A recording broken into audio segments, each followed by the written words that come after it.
Hello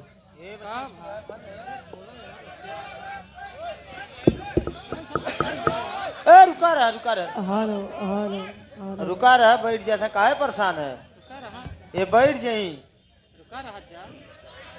hello भैया base में खत्म कर एकदम। हेलो ट्रेबल बढ़ावा ट्रेबल करेंगे।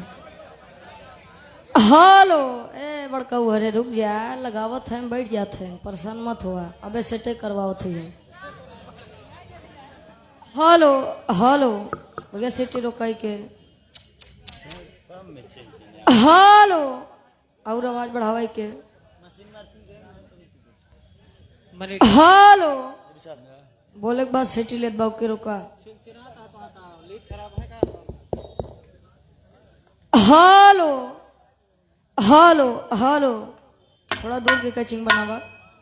हेलो का सेट याद बहो हमिंग कर तो दिखाई के पा।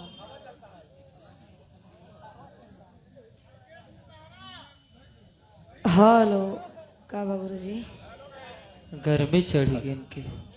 चल रखा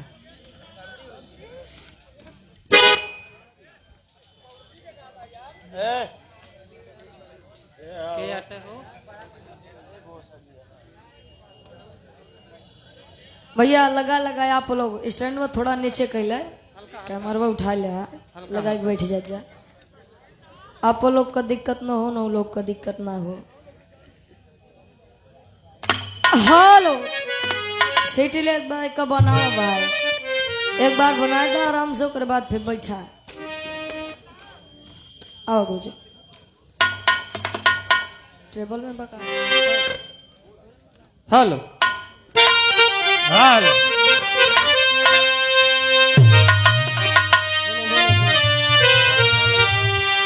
हेलो तो ही उठा ले भाई नहीं सीटी ले लगी।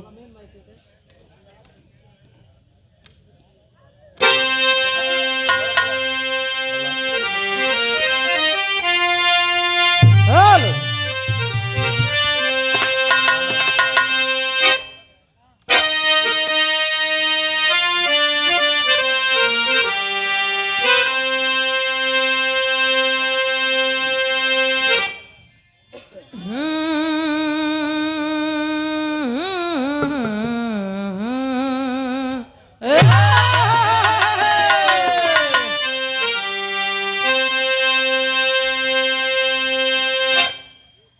हे मैया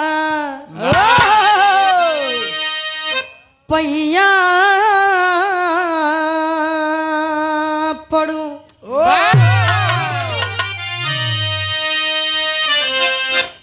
कहे अब ता सुना गोहार आस लगल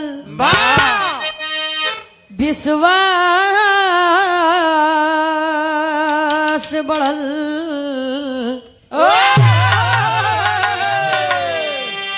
अब ले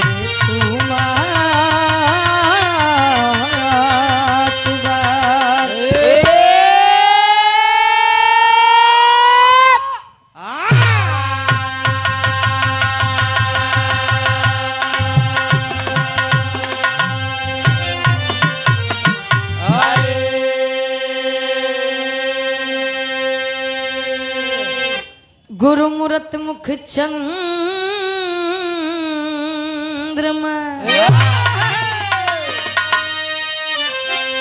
अजी सेवक ने चकोर बार बार निरखते रहूं अब सिर गुरु चरणन कियो।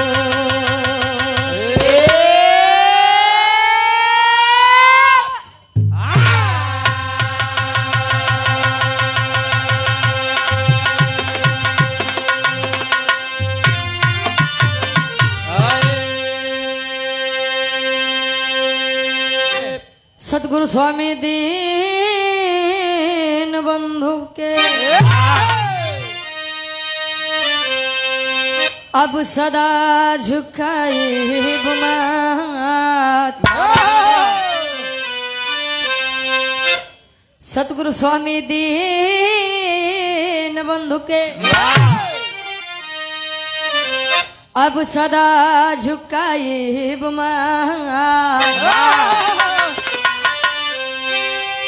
अरे त दुखियन पर दया करी अब जय हो दीननाथ।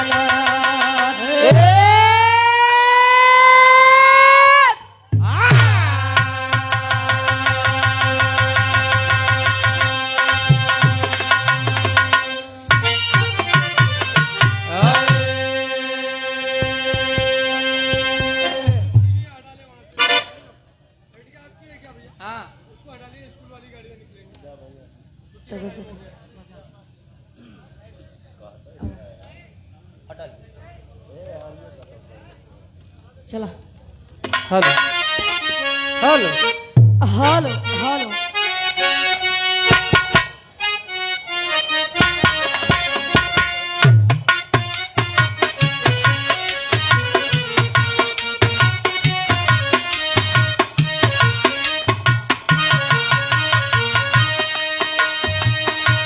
कर्पूर गौरम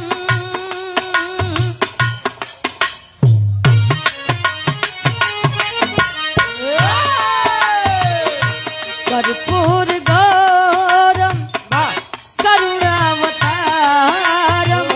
संसार सारम भुजगेन्द्रहारम। कर्पूर गौरम करुणावतारम संसार सारम भुजगेन्द्रहारम। कर्पूर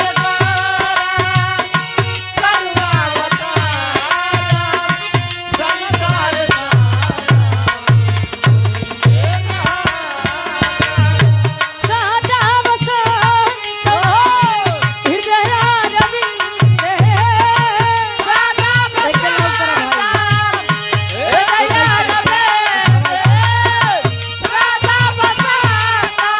हेलो हेलो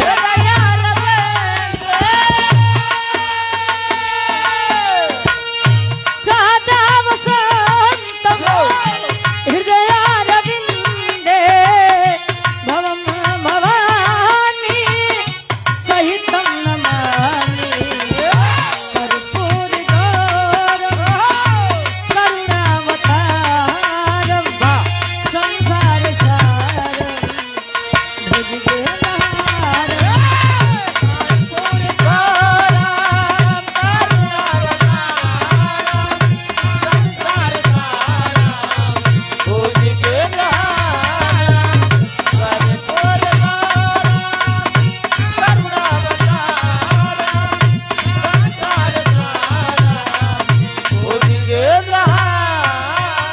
अरे संसार सारम भुजगेन्द्रहारम।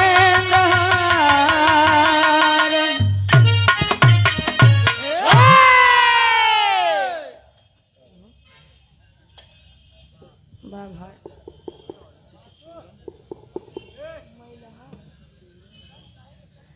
ऐतिहासिक सर्ज में वाह का भाई सिटिया भाई करी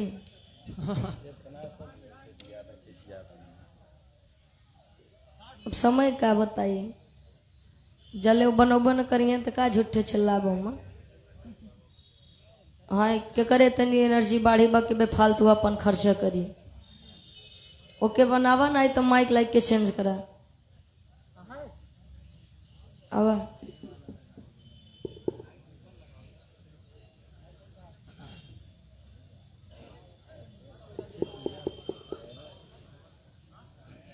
मैलहार रामलीला मैदान बहरिया प्रयागराज की पावन सर्ज में ऐतिहासिक धरा है और बिरहा के पारखी लोग बैठे हैं। मंच की गरिमा को बढ़ा रहे हैं आप सम्मानित इस ग्राम के समस्त ग्रामवासी, एक एक नागरिक, एक एक सदस्य। वाह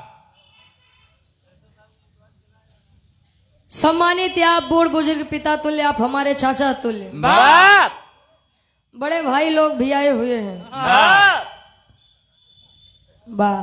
वाह। राजनीतिक दलों से ताल्लुकात रखने वाले वाह इस ग्राम के ग्राम प्रधान साहब, क्षेत्र पंचायत सदस्य, वाह। जिला पंचायत सदस्य वाह। या इससे भी बड़े पद पर आप कार्यरत हैं। वाह कार्यक्रम के आयोजक साहब जो कि परिचय के मोहताज नहीं हैं, वाह जो कि जिला पंचायत सदस्य के आप भावी प्रत्याशी हैं। वाह 4 वार्ड नंबर 4 से हमारे बड़े भैया आप सम्मानित आप रणजीत यादव जी, वाह बिरहा जगत के बड़े अच्छे कलाकार, बड़े सुंदर कलाकार। वाह वैसे बिरहा में गुरु जी बड़ा दिक्कत चलत भाई टाइम पे, क्योंकि चाचा बोला तो के खराब लग जाता, हाय हाय हाय क्योंकि भैया बोला तो ले खराब लग जाता। हाय हाय हाय। अब समझे नहीं आवत कि बोले क्या है। वाह आप सम्मानित हृदय के गार्जियन जी, आप जंगबली यादव, हमार बड़का भैया। वाह हाँ चाचा मंच पर बैठे हैं सम्मानित कलम के जादूगर, कलम के बादशाह आप पवन कवि जी, वाह इलाहाबादी। हाय हाय। तमाम यूट्यूबर भाई लोग भी आए हुए हैं। वाह सबके कहीं स्वर में हम गायिका रुचि यादव प्रतापगढ़ से वाह अपनी पूरी पार्टियन की आवाज में आप सबके स्वागत, सम्मान, अभिनंदन एवं वंदन करते हैं। वाह जो कि हमारे बड़े भैया हैं, जिला पंचायत के आप भावी प्रत्याशी है, वार्ड नंबर 4 से वाह विजयी बनाइएगा आप लोग हमारे बड़े भैया रणजीत यादव जी को। और हम चाहेंगे कि एक बार रणजीत भैया के लिए और अपने लिए सभी लोग एक बार जोरदार ताली बजा लीजिए। वाह। क्या बात है। स्वागत की कड़ी में सम्मान हुआ गार्जियन जी, आप कार्यक्रम के आयोजक साहब रणजीत यादव जी, जिला पंचायत सदस्य वार्ड नंबर 4 बहरिया की पवन सरजमी से सुंदर माला, साफा, अंगोस और ये 500 रुपए का सम्मान है, आशीर्वाद के चाह रही। वाह और ये आप पंजाब स्टार टेलर्स, हाय हाय। अच्छा कोट पैंट स्पेशल सियत हिंद वाह जेके जरूरत हो तो भैया से संपर्क किया। वाह महिला पेट्रोल पंप के सामने बहरिया प्रयागराज, ये सुधाकर भैया हमारे। वाह वाह। 51 रुपए का सम्मान है। गुरु जी बड़ी बढ़िया बढ़िया बात सुनने के मिला, चाहे हिंदू हो, मुसलमान हो, सिख हो, ईसाई हो, सबका अपना अपना धर्म होता है, अपना अपना मजहब होता है। कोई भी धर्म, कोई भी मजहब आपस में बैर करना नहीं सिखाता। अबे सुन में भैया कि यहाँ पर बड़े शिक्षित लोग बैठे हैं, तो शिक्षित लोग यहाँ भी जानते हैं, चाहे वह हिंदू हो, मुसलमान हो, हिंदुओं में चाहे अहिर हो, गडेरिया हो, पासी हो, चमार हो, धोबी हो, धैकार हो, सबसे पहले इंसान को इंसानियत पहचाननी चाहिए। जैसे गुरु जी या हिंदू धर्म में कोनो भी शुभ काम करे से पहले लोग अपने आराध्य, अपने इष्ट देवी देवता के याद कैले थे। धन के चाहे वाले लोग लक्ष्मी जी, कुबेर जी के पूजा आराधना वंदना करते थे। बल को चाहने वाले लोग दादा वीर बजरंग बली के पूजा आराधना वंदना करते थे। वैसे हमको लगा था हमरे जंग बली भैया बजरंग बली के बड़ा भक्त है। शुरुआती में जंग बली भैया हमारे बजरंग बली के वंदना वंदना गाय लिखे। बा दादा ईश्वर करे कि पावर आपका भरपूर मिले। वैसे ना हम पढ़वैया लिखवैया चढ़वैया कौन चीज के वो गाड़ी के। अच्छा ड्राइवर लोग जब स्टेयरिंग पकड़ा थी तो मनावथिन माई, ए माई जैसे तहार नाव लेके चढ़त ही 36 घंटा चढ़ा रही माई। बड़ा पक्का ड्राइवर आवो। के कमाही तेज है। वाह बहादुर। आवतनी सब हा बने जगत जननी माई बीड़ा वादनी खातिर एक लाइन। फिर हम चाहत रहे कि हम अपने भैया खातिर कुछ गाय देबे, लेकिन हमरे जंग बोली भैया बड़ा बढ़िया बताओ थे कि जवाबी कलाकार। तो हम पहले बता देते भाई साहब हम जवाबी कलाकार नहीं है। नहीं है, लेकिन फिर भी कोशिश करब। वाह आओ गुरुजी।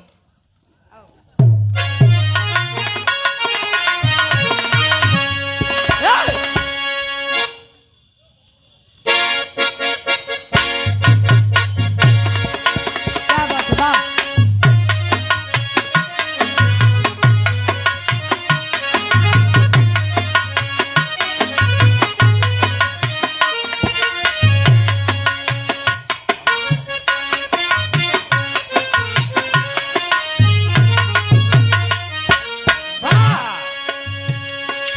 बड़ी बढ़िया गीत के संकेत बा।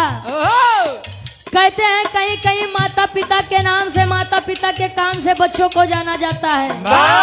यार फलाने के लड़का बा बड़ा बढ़िया बा, तो कहीं कहीं बच्चों के नाम से, बच्चों के काम से माता और पिता को जाना जाता है। जैसे हमारे रणविजय भैया बाटन बड़ा बढ़िया काम करत है, समाज सेवी हैं।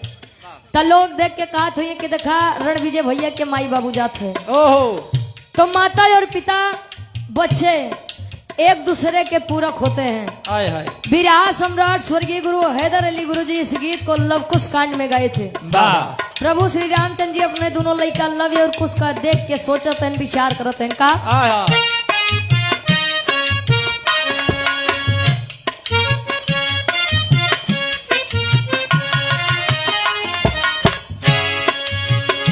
तोहरे माता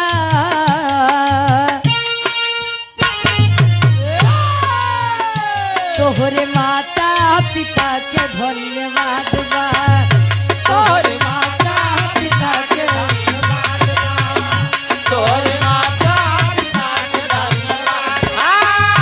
तोरे माता पिता के धन्यवाद बा।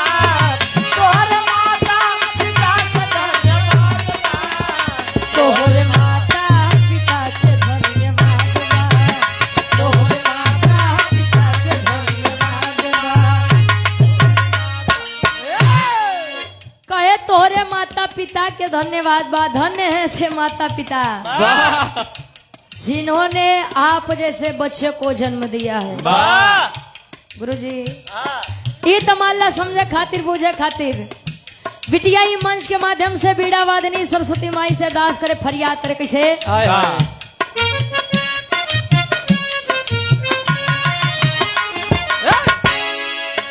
और आप मिर्जापुर की पावन धरती से नंदलाल यादव जी, शिवनाथपुर मिर्जापुर ड्राइवर साहब, ये 50 रुपए का सम्मान हारमोनियम मास्टर।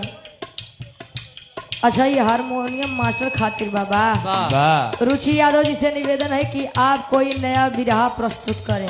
अच्छा ठीक ठीक भैया आप ले समझत है। 51 रुपया आशीर्वाद के चाह रही वाह बिटिया अरदास करे। कैसे हाँ तोरे बड़े बात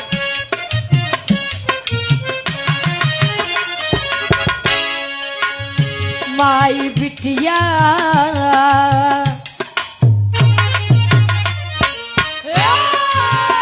माई बिटिया के तोहरे बा सहारा। माई बिटिया के तोहरे बा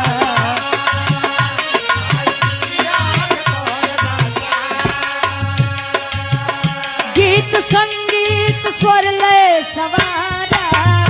गीत संगीत स्वर लय सवारा। गीत संगीत स्वर लय सवारा। गीत संगीत स्वर लय सवारा। माई बिटिया के तोहरे बा सहारा। माई बिटिया के तोरे माता। माई बिटिया के तोरे माता। गीत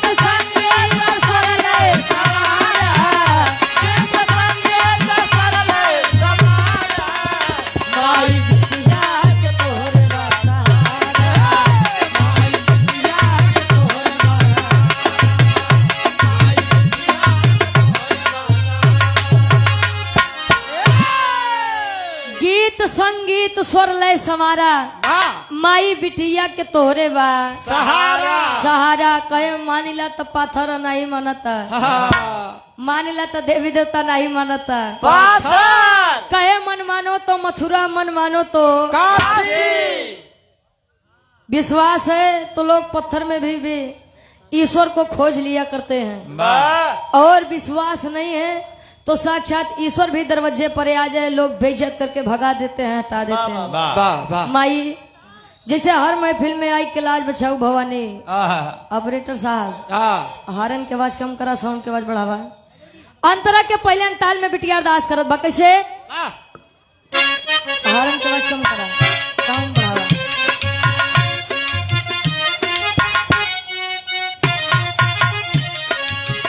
अंत में उठा लमाई दिलवा के आसवा अंत में उठा लमाई दिलवा के आसमान अंत में उठा लमाई दिलवा के आसमान तू आई गवई बुमाई पूरा विश्वास बा आई गई तुम्हारी पूरा विश्वास बा आई गई तुम्हारी पूरा विश्वास बा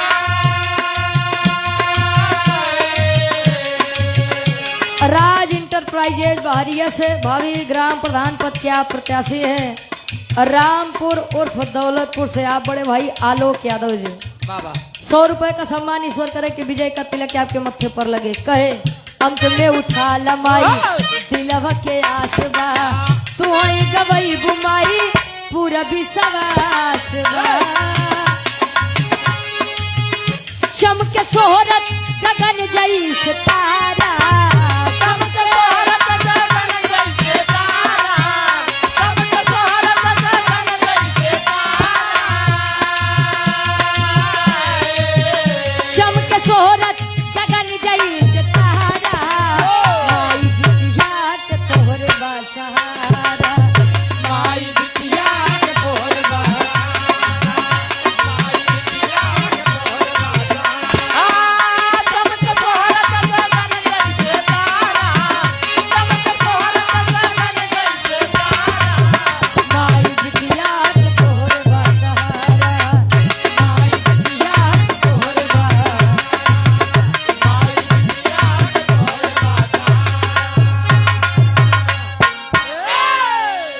चमके सोहरत गगन जैसे तारा कहे सावनी गुजर जाने पर जल की कद्र होती है इंसान चला जाता है पर कीर्ति अमर होती है अरे बाप इंसान इस संसार से जाता है लेकिन उनकी कीर्तियां हमेशा गवाती हैं वाह और जो इंसान समाज के लिए हमेशा सदैव खड़ा रहता है उनका किरदार सदैव अमर हो जाता है वाह लोग उदाहरण के तौर पे देते हैं कि अरे यार बने खो तो उनके जैसा बना नहीं तो बनबे मत करा वाह यह संसार में गुरुजी तो केवल दुइये जने के नाम भवा या तो जे बड़ा बढ़िया काम करे आ या तो जे सबसे खराब काम करे ओकर बीच वाले इनके गिनती बीच वालन को वैसे गिनती नहीं होता है वाह बहादुर कहे मन की तरंग मार लो बस हो गया भजन आदत बुरी सुधार लो बस हो गया भोजन नहीं हो भजन बिना भोजन के भजन न होए आदत तू लोग कलयुगी संत्या भाई ये मन बड़ा चंचल होता है जल्दी तो भाव भोजन में लागत नहीं लेकिन लग ही जाए राम रहीम के साढ़ू हो जाए वाह आए वहीं से आवत है ना। के मठ से चलाए आखिरी भाव में बिटिया बता है कि विराह जगत में हमारे खानदान का बा विराह जगत में हमारे माई बाबू के बा अब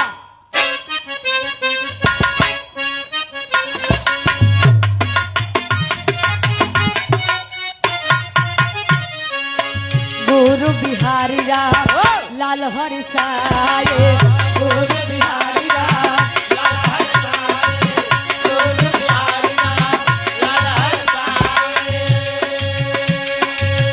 गुरु बिहारी राम लाल हरि साये कवि अमलेंदु जी गीत सजाए कवि अमलेंदु जी गीत सजाए कभी अमलेंदु जी गीत सजाए। आपके प्रयागराज से हमारे गार्जियन जी कवि जी आप अमलेंदु आवारा जी इस गीत को अपनी वाह कलम के माध्यम से सजाए हैं। वाह कहे कैसे आय हाय गुरु बिहारी रा लाल हर साए कभी अमलेंदु जी गीत सजाए कभी अमलेंदु जी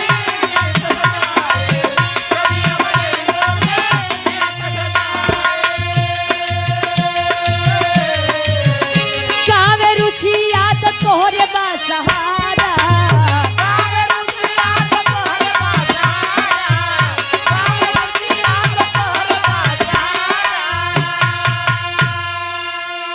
अरे तगावे रुचि याद तोहरे बा सहारा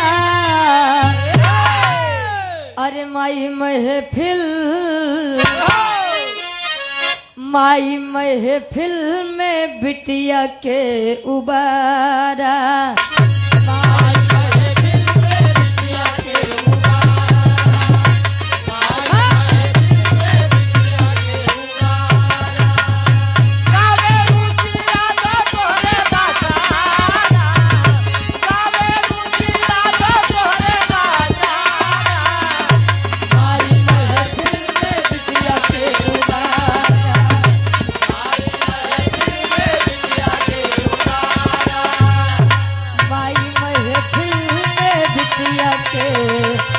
उबारा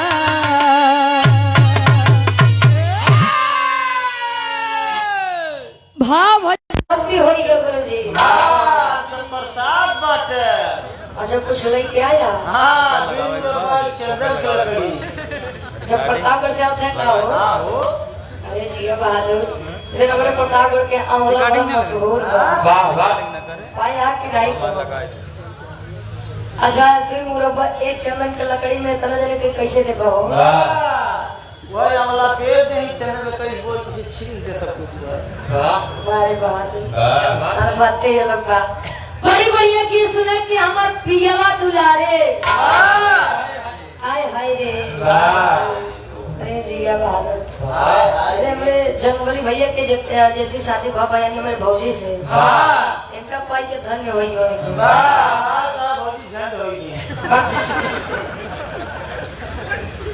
धन्य कहती महाराज उनका काहे सुनत है हो काहे बदे अब भाई तू प्रयागराज के हमारे भैया प्रयागराज के तू तुझे नहीं समझा का बात में तोहार लोग के कांगारा बगले कहीं काम जो ना अच्छा छोड़ा जाए तो उनकर घर की बात में मत छोड़ना ये हमारे बड़े भैया लोग भी आए हैं तो ढेर पूरन की गोबर देखकर लोग को खराब लगी और ढेर नहीं की गोबर हमारे काका दादा खराब लगी इनकी से वाली उठावा दादा वाली गिरावा हाँ आओ तनी स्वभाव बने आओ जी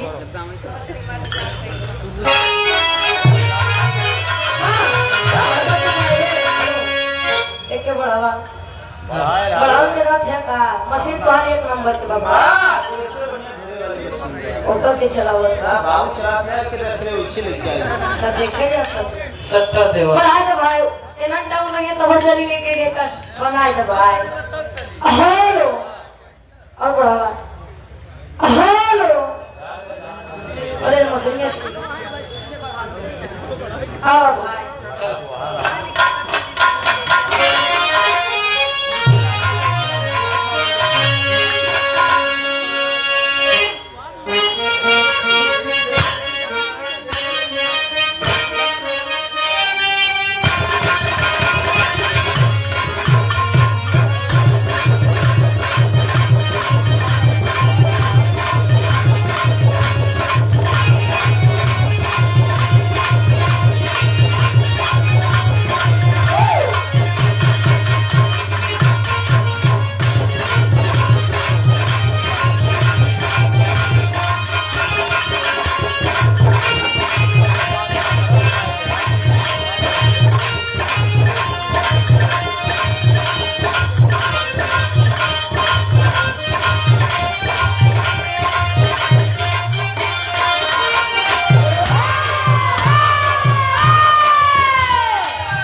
बड़ी बढ़िया गीत के संकेत बा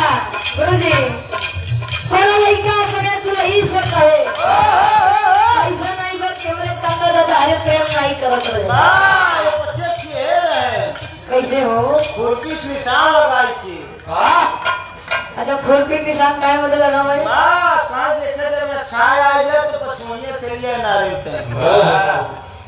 एक दिन हमारे कार्यक्रम में हम जाते रहे, आज के 2-4 दिन पहले बसंत पंचमी रहे। तो सरस्वती माई की मूर्ति ट्रैक्टर पे लादे बढ़िया जाते हैं विसर्जन करे बदे, और गाना बजा रहे हैं कि मोरी चढ़ी जवानी ये संज्ञा।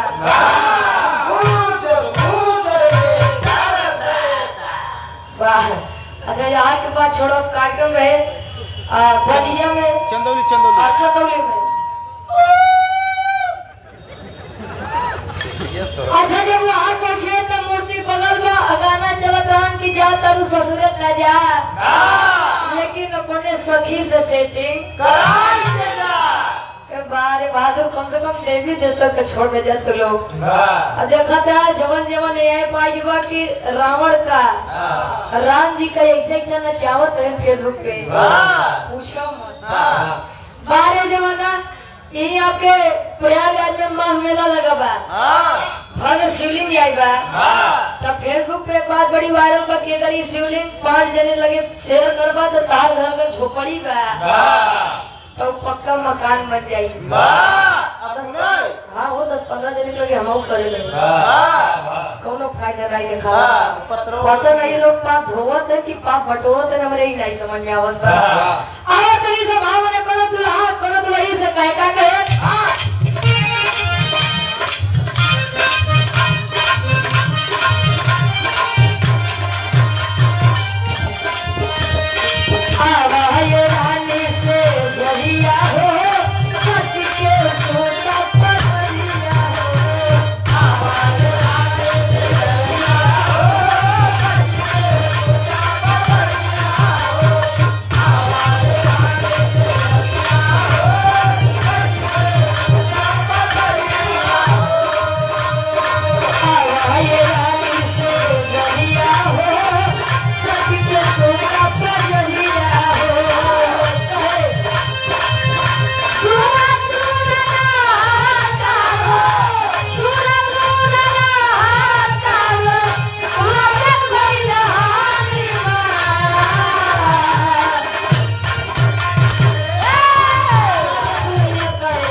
घरे आईबा जे वलन ना बहिरवा से दिलवा लगा ले देवरवा से कहे भतार जब खूबसूरत बा, देवर जब खूबसूरत बा तो भतार के कौन जरूरत बा।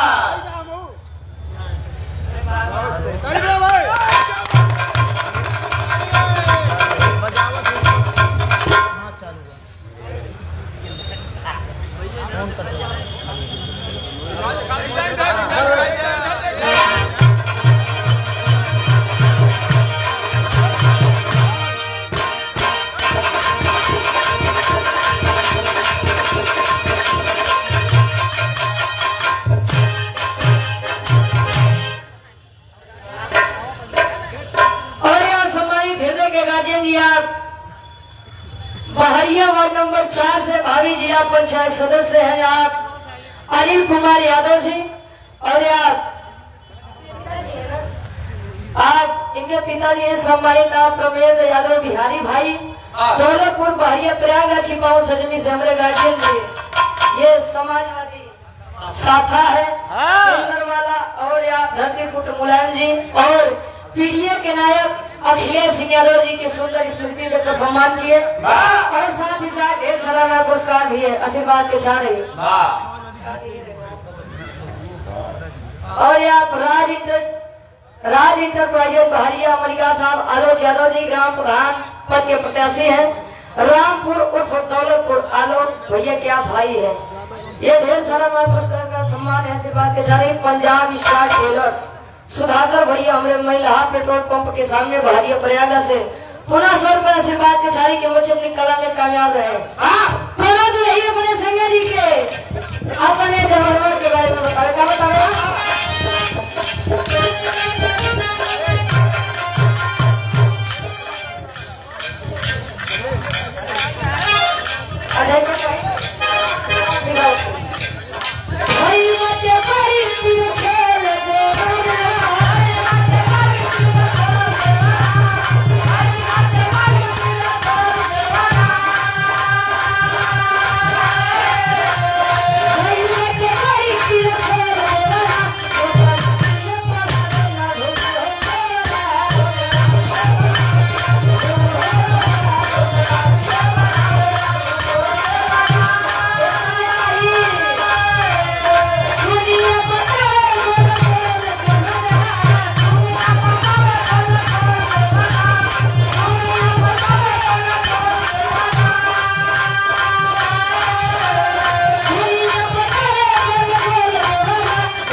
मेरे भगवान कमलायो, इसके साथ मिलायो, मेरे भगवान कमलायो, इसके साथ मिलायो। स्वागत हो सिया आपके पिता, मेरे भगवान कमलायो,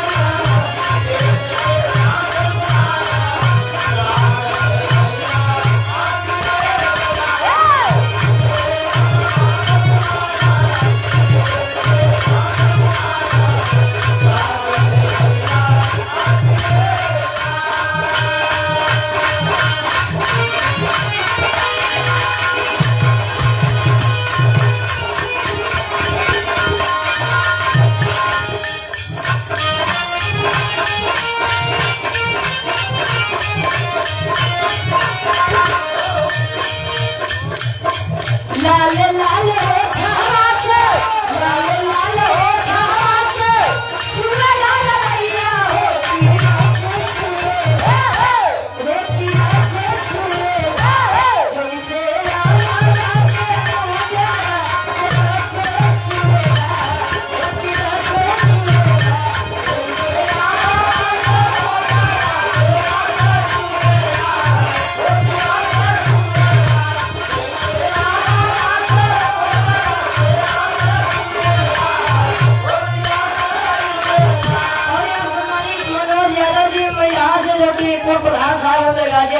जैसे बातें चाह रही ईश्वर करे कि 2026 वाले चुनाव में विजय करते हुए पत्ते पर लगे कहे आज के भोजपुरी दुनिया वाले गाँव थे कैसे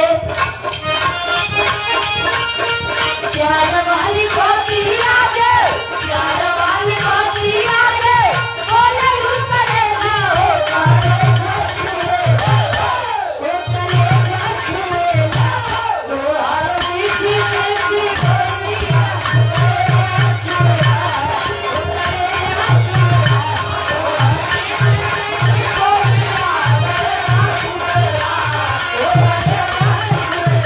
तो हर मीठी मीठी बोलियां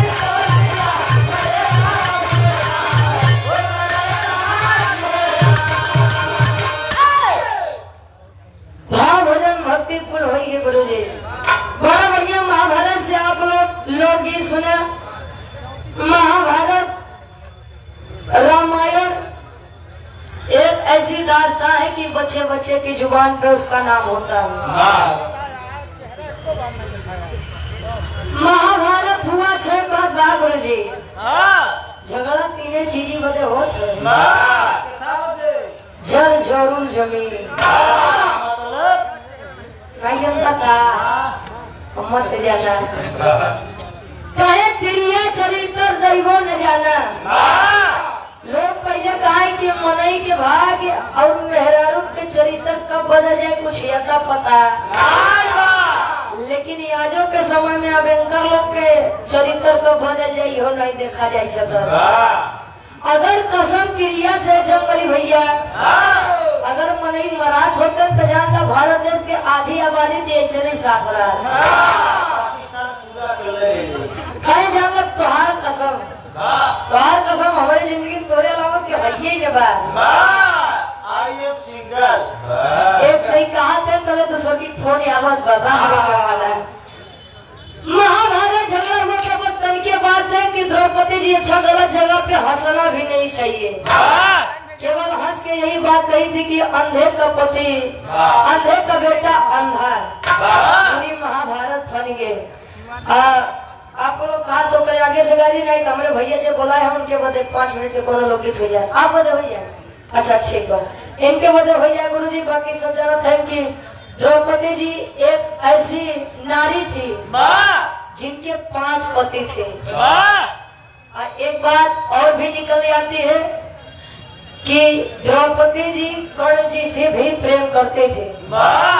अब इहो में कोनो शक होए तो एक बाद वाले राउंड में बता दो कि कहाँ से बात उठत है।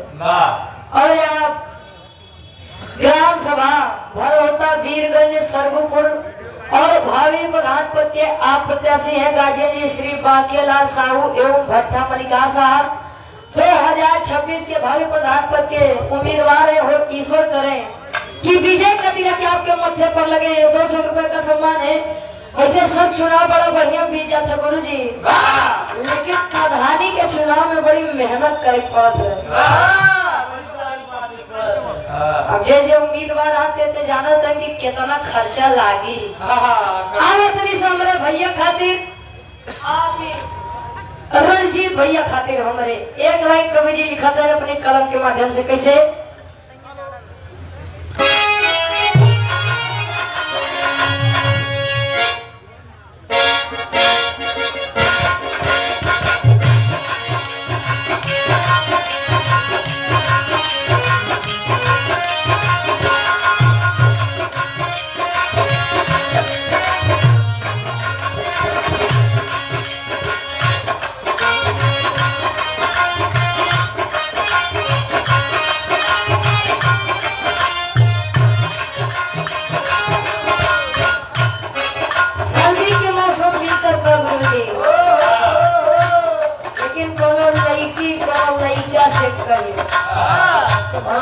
अपने सैया जी से कहे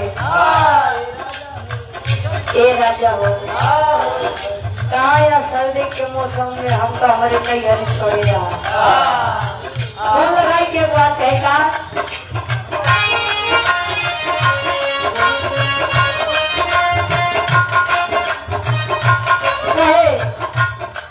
सैया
वार्ड नंबर 4 से बड़े भैया लवकुश यादव जी फजीलाबाद उर्फ कालू उर्फ बहरिया प्रयागराज से सुपुत्र श्री राम चंद्र यादव जी गाजिया जी के द्वारा 100 रुपए विजय का तिलक आपके मत्थे पर लगे। और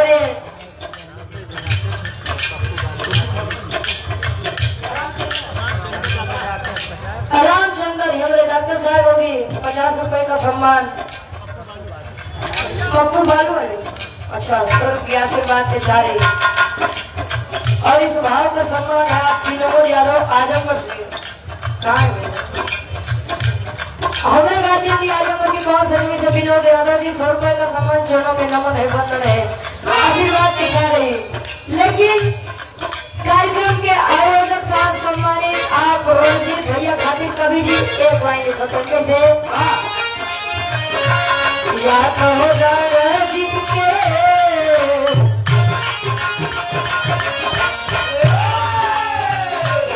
या तो रणजीत के दीवा दिलाई भलाई मेरी सब ही के या तो रणजीत के दीवा दिलाई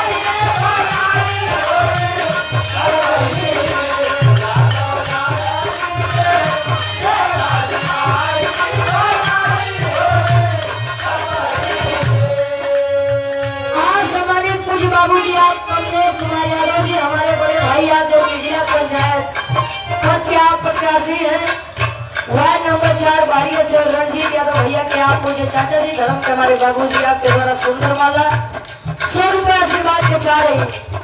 यादव रणजीत के दी जीताई भलाई हुई सबही के एक बात बताई गई कि केतरे मन में का चलत है कि केहू नहीं जा सकता।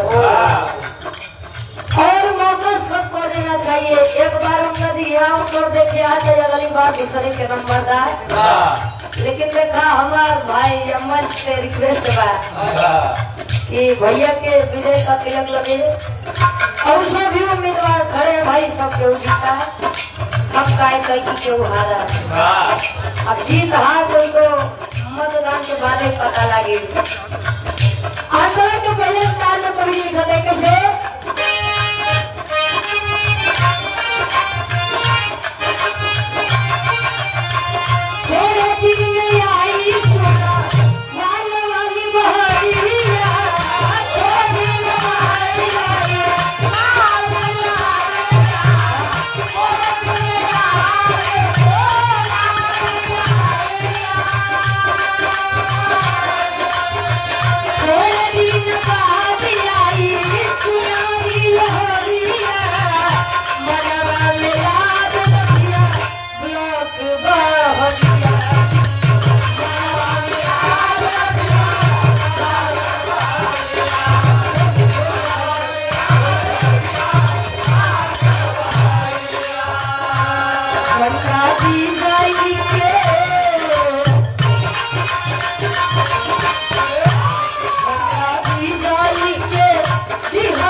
हमारे बड़े भाई जिला पंचायत क्या भारी प्रत्याशी है रणजीत यादव जी बहरिया से बहरिया से, जो कि अपने नाम के सामने किसान का बेटा लिखते हैं।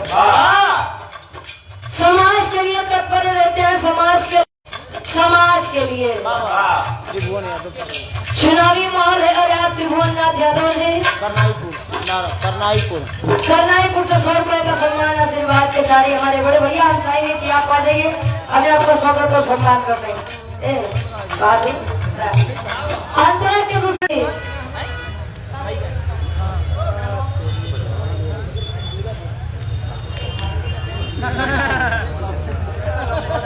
10 बार पूछे रक्षा के लिखे दिया।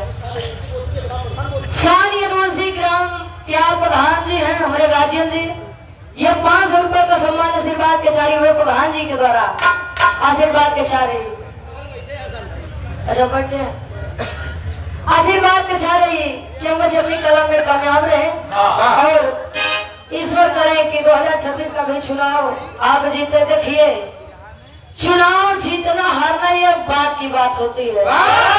कैसे की जाना था रणजीत भैया, ईमानदारी के आज के समय में जमाना नहीं बा। ईमानदार रहबा तो चाहे जो ना क्षेत्र में जाबा उमट्टी के न ठोकबा, तभी से बेईमान भय नहीं तो तोय सदनी ना यार बड़ा बढ़िया आदमी बा। अब कितनो बढ़िया आप पीछे बनाए रहो, कितनो बढ़िया सब कहे कि भैया ना हम रणजीत भैया के जिताऊ, अब पता लग वोट चोरी। इसीलिए लोगों के दिल में जगह बनाइए, जीत हार तो अपनी अपनी बात होती है। सम्मानित आप बहरिया वार्ड नंबर 4 से भावी जिला पंचायत सदस्य अनिल कुमार यादव बड़े भाई, आप दौलतपुर बहरिया प्रयागराज से, जो कि प्रमेंद्र यादव बिहारी भाई के आप सबको रहेगा 100 रुपए आशीर्वाद के चाह रही है। अंतर क्या अगले अंतर में और कभी लिखा देगा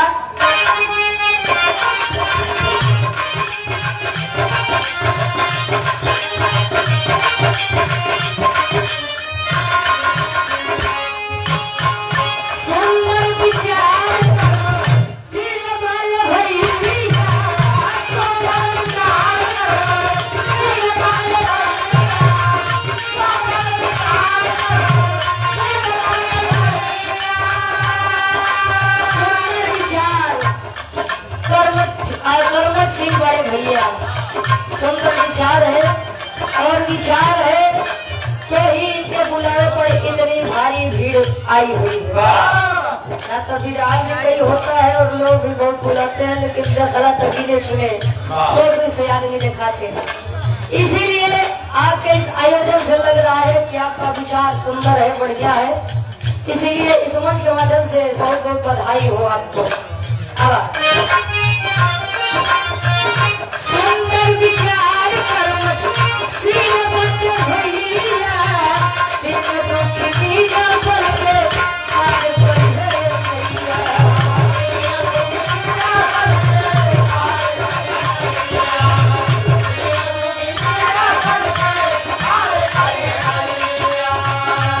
रुचि पावन कबीर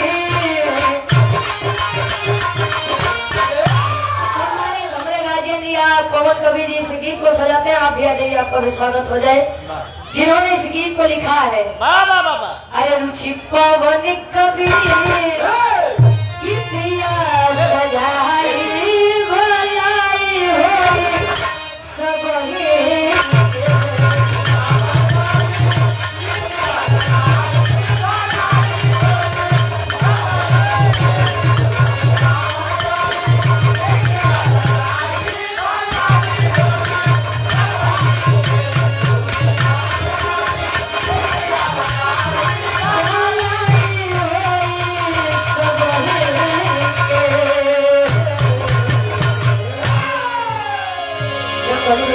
आप लोग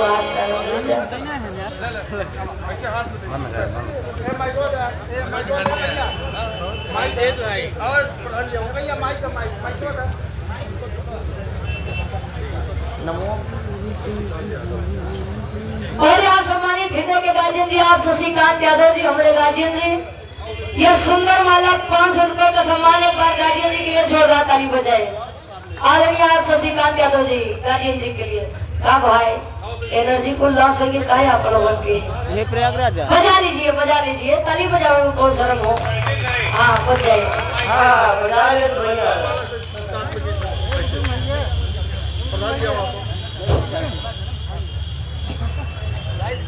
एक बार जोरदार ताली हमारे नवयुवक साथी और भाग्य वार्ड नंबर 1 के जिला पंचायत सदस्य श्री शशिकांत यादव जी के लिए। महिला पालन के ऐतिहासिक सरजमी पर आज हमारे नए नए उभरते हुए सितारे पहुंचे हुए हैं। आज हमारी इस महिला श्रद्धेय नेताजी की धरती ये कही जाती है। माननीय मुलायम सिंह यादव जब रक्षा मंत्री थे तब उनका हेलीकॉप्टर यही हुआ था और मैं बहुत काफी छोटा था, महिला का ही छात्र हूँ। आज उसी श्रद्धेय नेताजी की धरती पर हमारे और आपके बीच पूर्व सांसद प्रत्याशी माननीय श्री अमरनाथ मौर्य जी का आगमन हुआ है। आप सब उनके लिए एक जोरदार ताली बजाइएगा। और हमारे और आपके बीच में शिक्षा के क्षेत्र में 256 फूलपुर विधानसभा के भावी उम्मीदवार, भावी विधायक प्रत्याशी, शिक्षा के क्षेत्र में अलग ज्योति गंगा भाव में जगाने वाले राधा रमन मिश्र पीजी कॉलेज प्रबंधक के प्रवक्ता वो प्रबंधक महोदय श्री रवि भैया पीजी कॉलेज के आप भी आए हुए हैं। रवि भैया हमारे हर कार्यक्रम में आते हैं। राघवेंद्र मिश्र जी, मैं आपका तहे दिल से स्वागत वंदन और अभिनंदन करता हूं। मैं इसी कड़ी में जितने भी आए हुए हैं मैं आप सबका हृदय से स्वागत वंदन अभिनंदन करता हूं। हमारे और आपके बीच में हमारे और आपके युवा दिलों की धड़कन ग्राम सभा भागलपुर के प्रधान श्री यदुवंशी जी हमारे और आपके बीच में हैं। मैं उनका भी मंच के माध्यम से सभी का हार्दिक स्वागत वंदन व अभिनंदन करता हूं। और हमारे और आपके बीच में हमारे ग्राम सभा के भावी उम्मीदवार महिला के दीपक भाई प्रधान पद हेतु ये भी मंच पर विराजमान है। हम इनका भी हार्दिक स्वागत वंदन व अभिनंदन करते हैं। और यह मंच आपका है, मंच की गरिमा बनाए रखना हमारा और आपका परम कर्तव्य है। और जितने भी दूर दराज से आए हुए भक्तजन है, विरहा श्रोता भक्त बंधु, आप विरहा के प्रेमी के साथ साथ एक नई अलग ज्योत जगानी है इस क्षेत्र को, चाहे स्वास्थ्य के रूप में, चाहे शिक्षा के विषय में, चाहे किसी भी संसाधन में अपने पूरे भाग्य ब्लॉक को, फूलपुर विधानसभा को, फूलपुर लोकसभा को एक नई दिशा दिखाना है, एक नई ज्योति जगाना है। और इसी बीच में हमारे और आपके बीच शिक्षा जगत के और महान और और जो बुलंदियों की आसमान की ऊंचाइयों को छू रहे हैं, हमारे औलाद के बीच में हमारे बड़े भैया श्री राघवेंद्र मिश्रा जी रवि भैया हैं, वो अपने मुखार बिंदु से आपको 2 शब्द कहेंगे। हम उनको आमंत्रित करते हैं। धन्यवाद। एक बार जोरदार ताली हो जाए रवि भैया जी के लिए। धन्यवाद बहुत बहुत रंजीत भाई, आपने इस कार्यक्रम को प्रारंभ किया। समाज में जोड़ने का काम आप बराबर निरंतर कर रहे हैं और मैं आप सभी को देर से ही लेकिन 9 वर्ष की ढेर सारी बधाइयां आप लोगों को देना चाहता हूं कि आप लोग समाज में जहां भी रहिए अच्छे से तरक्की और परिश्रम करके आगे बढ़िए। हम तो हमेशा यही बच्चों को भी अपने कॉलेज में यही समझाते हैं कि सबसे बड़ा धन आपका शिक्षा है, लेकिन आज हमारे समाज में शिक्षा को बहुत ही कमजोर नजरिए से देखा जा रहा है। जबकि अगर समाज आगे बढ़ेगा, प्रदेश आगे बढ़ेगा, देश आगे बढ़ेगा तो उसमें शिक्षा का योगदान बहुत जरूरी है। तो मैं सभी यहाँ पर उपस्थित जितने भी लोग आए हुए हैं, आप एक रोटी कम खाइएगा लेकिन बच्चों को शिक्षा अच्छी दीजिएगा, क्योंकि हर बच्चे के ऊपर माँ बाप की नजर है कि आने वाले समय में यह बच्चा हमारा पढ़ लिख करके नौकरी चाकरी करेगा कि हमारा बुढ़ापा अच्छे से कटेगा। तो मैं सभी अपने नौयुवा छात्रों से यही अनुरोध करूंगा कि आप लोग मन से पढ़ाई करके अपने माता पिता का सम्मान रोशन करिए। इससे बड़ा धन और समाज कुछ नहीं है। ज्यादा न बोलते हुए रंजीत भाई, मैं आपको पुनः धन्यवाद देता हूं कि हमारे लिए क्षेत्र में कोई भी ऐसा काम आप देंगे तो कभी ना नहीं होगा, और आपने मुझे आजमाया भी है। मैं जड़ भर के क्षेत्र में काम करता हूं, जहां भी मुझे आप बुलाएंगे मैं आपके साथ कंधे से कंधे मिला खड़ा रहूंगा। बहुत बहुत धन्यवाद। आप हमारे और आपके बीच में पूर्व लोकसभा प्रत्याशी, बड़े ही जुझारू, बड़े ही कर्मठशील, दिन रात एक कर देने वाले आदरणीय सांसद महोदय अमरनाथ मौर्य जी का हम हार्दिक स्वागत अभिनंदन करते हैं। धन्यवाद। आज इस मैलाहा की धरती पर भाई श्री रणजीत यादव जी द्वारा जो बिरहा कंपटीशन का जो आयोजन किया गया है, यहाँ पर आए हुए क्षेत्र के कोने कोने से सभी प्रधानगढ़, बीडीसीगढ़, सभी किसान बंधु और हमारे क्षेत्र के सभी सम्मानित बुजुर्गों, नौजवान साथियों, पत्रकार बंधु, माता एवं बहनों, क्योंकि आप सब बिरहा आदरणीय रुचि यादव जी का सुन रहे थे और भाई श्री जंगली यादव जी का ये जो कंपटीशन का बिरहा है, मुझे ज्यादा कुछ नहीं कहना है, क्योंकि सम्मानित साथियों, मैं भी इसी 51 फुट लोकसभा का प्रत्याशी था। आप सबने विधानसभा से मुझे जिताने का काम किया, इसलिए मैं सभी लोगों का तहे दिल से हार्दिक अभिनंदन और स्वागत करता हूँ। क्योंकि सम्मानित साथियों, याद बिरहा के माध्यम से जब मैं आ रहा था तो रुचि यादव जी साइकिल की बात कर रही थी, तो मुझे अच्छा लगा कि हमारी पार्टी की बात हो रही है, हमारे नेता की बात हो रही है, जिस धरती को अभी भाई राजेश सिंह ने कहा कि आदरणीय रक्षा मंत्री श्री मुलायम सिंह यादव जी ने यहाँ से बिगुल जगाने का काम किया था। तो किसी सम्मानित साथियों, आज आप देश और प्रदेश की स्थिति को आप देख रहे हैं। आप सब लोग समझदार साथी हैं, किसान, नौजवान, बेरोजगार सारे लोग यहाँ पर हैं, सारे सम्मानित साथी यहाँ पर उपस्थित हैं।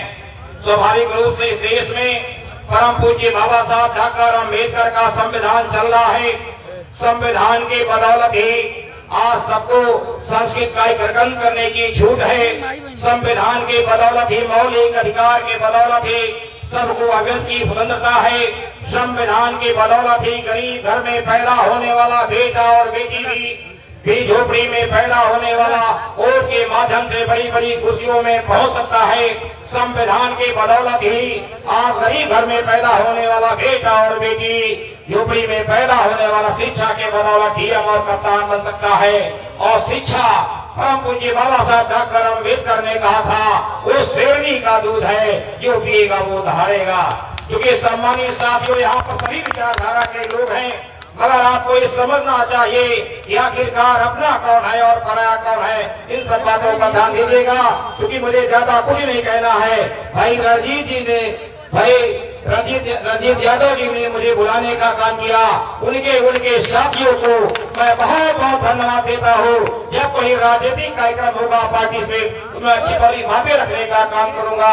अब ज्यादा कुछ नहीं कहना, ज्यादा समय नहीं लूंगा, क्योंकि हमारे दोनों साथी जो बिरहा के दिग्गज हैं और वाणी के माध्यम से ये देन किसकी है, ये देन शिक्षा की है। शिक्षा के बदौलत ही आज गीत के माध्यम से अपनी बातों को रखने का काम कर रहे हैं। यहाँ पर जितने गायक साथी दोनों टीमों को मैं धन्यवाद देता हूँ।